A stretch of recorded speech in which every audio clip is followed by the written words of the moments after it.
Citrix Costa Rica has been able to create an extraordinary impact in our more vulnerable communities affected by COVID.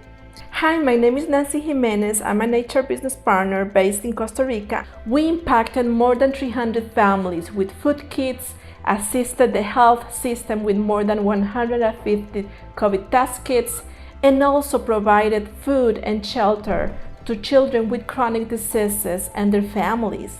During this pandemic, more than 10,000 students had dropped school. For this reason, we provided some scholarships in specialties as networking, computer science, as well as food to these students and their families, so that they could continue with their studies.